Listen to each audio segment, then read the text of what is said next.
Hello friends, मैं Nitesh Gupta exam train channel से आप लोग का बहुत बहुत स्वागत करता हूं। दोस्तों, सबसे पहले तो मैं ये कहना चाहूँगा कि जो कोई भी हमारे इस एग्जाम ट्रेन चैनल को सब्सक्राइब नहीं किया है तो इसको सब्सक्राइब कर ले। और दोस्तों, नोटिफिकेशन के लिए आप लोग बेल आइकन पर जरूर क्लिक किया करिए। दोस्तों, हमारे इस एग्जाम ट्रेन चैनल पे आपको daily current affairs, UP special, Ghatna Chakra का सार, भारत की राज्य व्यवस्था, static GK, science, geography, economics, इन सभी विषयों की मुफ्त क्लासेस दी जाती हैं। तो जिस किसी को भी इन सभी विषयों की मुफ्त क्लासेस चाहिए वो हमारे एग्जाम ट्रेन चैनल के प्लेलिस्ट में आए और वहां से इन सभी विषयों की मुफ्त क्लासेस ले सकता है।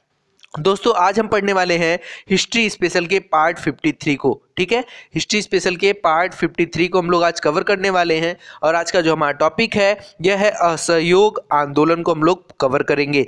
तो आइए शुरुआत करते हैं आज के सबसे पहले क्वेश्चन की। आज का हमारा सबसे पहला क्वेश्चन है दोस्तों कि किसने 1920 के नागपुर के भारतीय राष्ट्रीय कांग्रेस के अधिवेशन में असहयोग के प्रस्ताव को प्रस्तावित किया था। तो दोस्तों, वह कौन था जिसने नागपुर के भारतीय राष्ट्रीय कांग्रेस के अधिवेशन में असहयोग प्रस्ताव को प्रस्तावित किया था? तो दोस्तों, चित्तरंजन दास का नाम आप लोग सुने होंगे, CR दास को। ठीक है, इन्होंने जो है 1920 के नागपुर के भारतीय राष्ट्रीय कांग्रेस के अधिवेशन में असहयोग प्रस्ताव को प्रस्तावित किया था। दोस्तों, सितंबर 1920 में कलकत्ता में संपन्न भारतीय राष्ट्रीय कांग्रेस के विशेष अधिवेशन में महात्मा गांधी ने असहयोग के प्रस्ताव को प्रस्तावित किया था, जिसका CR दास ने विरोध किया था।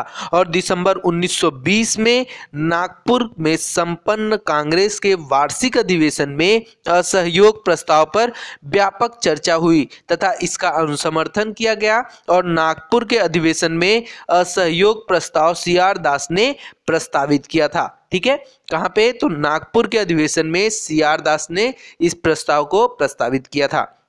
अगला क्वेश्चन हमारा कि महात्मा गांधी द्वारा चलाया गया प्रथम जन आंदोलन था। महात्मा गांधी द्वारा चलाया गया प्रथम जन आंदोलन था तो कौन सा था? असहयोग आंदोलन ही प्रथम जन आंदोलन था। गांधी जी के नेतृत्व में पहला आंदोलन 1917 में चंपारण के नील की खेती करने वाले किसानों के समर्थन में किया गया था। राजकुमार शुक्ला का नाम आप लोग सुने होंगे, उनके साथ गांधी जी चंपारण पहुंचे थे और उस समय 1917 में जो है चंपारण का विद्रोह चालू हुआ था। ठीक है, और यह गांधी जी का प्रथम किसान सत्याग्रह था। जो चंपारण था यह गांधी जी का सबसे पहला सत्याग्रह था, लेकिन कैसा था? प्रथम किसान सत्याग्रह था। गांधी जी के नेतृत्व में किया जाने वाला पहला जन आंदोलन कौन सा था? तो असहयोग आंदोलन था। और असहयोग आंदोलन को ही हम लोग मानते हैं। 1920 से 1922 में चलाया गया था यह आंदोलन। और नमक आंदोलन जो है 12 मार्च 1930 को प्रारंभ किया गया था। और भारत छोड़ो आंदोलन की बात करें तो इसकी शुरुआत 9 अगस्त 1942 से हुई थी। ठीक है, तो कंफ्यूज मत होइएगा, कभी भी एग्जाम में अगर इस तरह से क्वेश्चन आ जाए कि महात्मा गांधी द्वारा चलाया गया प्रथम जन आंदोलन कौन सा था, तो आपका आंसर क्या होगा? असहयोग आंदोलन। गलती से चंपारण मत मार दीजिएगा, क्योंकि जो चंपारण आंदोलन था वह एक तरह का किसान आंदोलन था। ठीक है, जन आंदोलन की बात करें हम लोग तो जन आंदोलन में सबसे पहला कौन सा था? असहयोग आंदोलन, जो कि 1920 से 1922 तक चलाया गया था। नमक आंदोलन की बात करें तो 12 मार्च 1930 को प्रारंभ किया था। और सबसे लास्ट में भारत छोड़ो आंदोलन, इसकी शुरुआत 9 अगस्त 1942 से हुई थी। ठीक है, आइए बढ़ते हैं अगले क्वेश्चन की तरफ।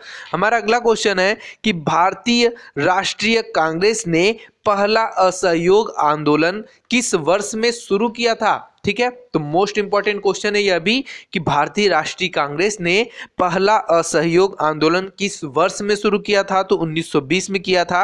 और 1920 में कलकत्ता में कांग्रेस के विशेष अधिवेशन में पास हुए असहयोग संबंधी प्रस्ताव की दिसंबर 1920 में नागपुर में हुए कांग्रेस के वार्षिक अधिवेशन में पुष्टि कर दी गई थी। ठीक है, अगला क्वेश्चन हमारा कि गांधी जी ने असहयोग आंदोलन कब प्रारंभ किया था? दोस्तों गांधी जी ने असहयोग आंदोलन जो है 1920 में प्रारंभ किया था।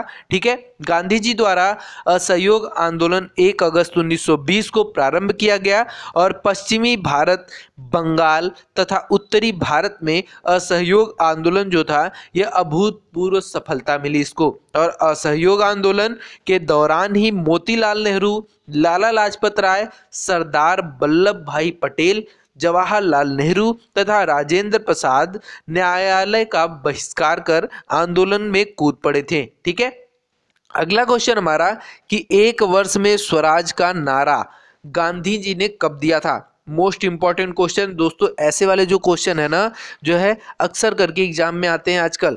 1 वर्ष में स्वराज का नारा गांधी जी ने कब दिया था? तो दोस्तों असहयोग आंदोलन के समय दिया था यह नारा गांधी जी ने। असहयोग आंदोलन 1 अगस्त 1920 को औपचारिक रूप से प्रारंभ किया गया था तथा 5 नवंबर 1920 को ऑल इंडिया कांग्रेस कमेटी के अधिवेशन में गांधी जी ने असहयोग आंदोलन शुरू होने के 1 वर्ष के भीतर स्वराज प्राप्त करने का नारा दिया था। क्या कहा था कि अगर ऐसे ही चलता रहा तो 1 वर्ष के भीतर स्वराज प्राप्त हो जाएगा। ठीक है, तो यह गांधी जी का नारा था असहयोग आंदोलन के समय। ठीक है, अगला क्वेश्चन हमारा कि असहयोग आंदोलन की अवधि क्या थी। मोस्ट इंपॉर्टेंट क्वेश्चन है कि असहयोग आंदोलन की अवधि क्या थी, मतलब कि समय सीमा क्या थी। तो दोस्तों असहयोग आंदोलन की समय सीमा जो है 1920 से 1922। ठीक है, असहयोग आंदोलन 1 अगस्त 1920 को प्रारंभ हुआ किंतु 5 फरवरी 1922 को हुए चौरी चौरा कांड के कारण महात्मा गांधी ने इसे वापस ले लिया। किस कारण वापस लिया गया, ये भी एग्जाम में क्वेश्चन बनता है कि जो है असहयोग आंदोलन वापस क्यों लिया गया, तो चौरी चौरा कांड के कारण। ठीक है, सबसे मोस्ट इंपॉर्टेंट कारण यही है इसका जो है असहयोग आंदोलन का लक्ष्य 1 वर्ष के भीतर स्वराज की प्राप्ति था और इसके साथ ही सरकारी उपाधि, स्कूल, न्यायालयों तथा विदेशी सामानों का पूर्णतः बहिष्कार की योजना भी थी असहयोग आंदोलन के अंतर्गत। ठीक है, अगला क्वेश्चन हमारा कि असहयोग आंदोलन की सफलताएं क्या थी। ठीक है, जो असहयोग आंदोलन गांधी जी ने शुरू किया था इससे हमें क्या सफलताएं मिली थी। तो दोस्तों असहयोग आंदोलन की सफलताएं जो है कुल 3 टाइप से थी। सबसे पहले बात करें तो कांग्रेस सर्वप्रथम जन आंदोलन बनी इस टाइम पीरियड में और हिंदू मुस्लिम एकता में वृद्धि हुई। जनता के मन से ब्रिटिश शक्ति का भय जो था यह हट गया। ठीक है, असहयोग आंदोलन की अनेक सफलताएं हैं। इसी आंदोलन ने पहली बार देश की जनता को इकट्ठा किया। क्या किया? पहली बार देश की जनता को इकट्ठा किया और अब भारतीय राष्ट्रीय कांग्रेस पर कोई यह आरोप नहीं लगा सकता था कि वह कुछ मुट्ठी भर लोगों को प्रतिनिधित्व करती है। ठीक है, और इस आंदोलन की सबसे बड़ी विशेषता यह रही कि उसने जनता को आधुनिक राजनीति से परिचित कराया, उनमें आजादी की भूख जगाई। ठीक है, और दोस्तों मालाबार की घटनाओं के बावजूद इस आंदोलन में बड़े पैमाने पर मुसलमानों की भागीदारी और सांप्रदायिक एकता आंदोलन की कोई छोटी उपलब्धि नहीं थी। साथ ही इस आंदोलन से जनता के मन से ब्रिटिश शक्ति का भय हट गया तथा चौरी चौरा कांड के बाद इस आंदोलन को समाप्त कर दिया गया। ठीक है, आइए बढ़ते हैं अगले क्वेश्चन की तरफ। हमारा अगला क्वेश्चन है दोस्तों कि ब्रिटिश सरकार ने महात्मा गांधी को जो उपाधि दी थी और जिसे उन्होंने असहयोग आंदोलन में वापस कर दिया वह क्या थी। तो वह कौन सी उपाधि थी जिसे ब्रिटिश सरकार ने महात्मा गांधी जी को दिया था और गांधी जी ने असहयोग आंदोलन के दौरान उस उपाधि को त्याग दी थी। तो दोस्तों कैसरे हिंद की उपाधि थी। ठीक है, महात्मा गांधी जी को ब्रिटिश सरकार के द्वारा दी गई थी और इस उपाधि को महात्मा गांधी जी ने जो है असहयोग आंदोलन के दौरान वापस कर दिया था। जिस समय गांधी जी भारत आए 1915 में, उस समय प्रथम विश्व युद्ध चल रहा था। उन्होंने सरकार के युद्ध प्रयासों में मदद की जिसके लिए सरकार ने उन्हें कैसरे हिंद सम्मान से सम्मानित किया जिसे उन्होंने असहयोग आंदोलन में वापस कर दिया।